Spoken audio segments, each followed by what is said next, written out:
الصبح بدا من طلعته والليل دجى من وثرته. الله الله الله.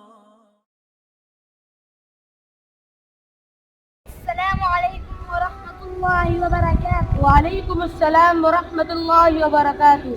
صبحك الله بخير يا حبيبي. صبحك الله بالبهجة والسرور. سمحا يا أخي، هل لديك إلمام في الإجازات؟ نعم يا أخي، أعلنت المدرسة أنها تبدأ من الأسبوع المقبل. هل ستقيم مدرستكم مشروع الأضاحي هذه السنة؟ نعم، تقيم مدرستنا منذ سنين، قد اشترت عدة بقرات وقطيعا كبيرا من الغنم هذه السنة كذلك. وأين تكون مجزرة الأضاحي هذه السنة؟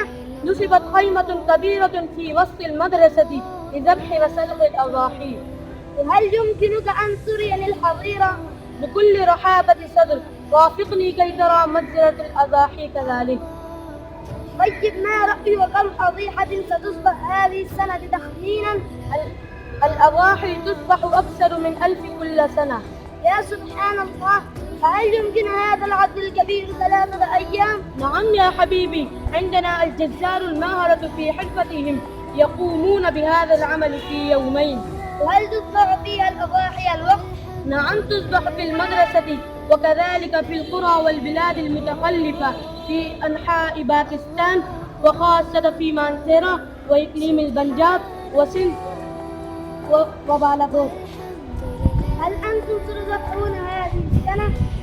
بالطبع نحن نساهم كل سنة في بقرة سمينة، وأنتم يا عزيزي؟ أما نحن نستقل في الأضاحي. وكيف تقسمون لحم الأضحية؟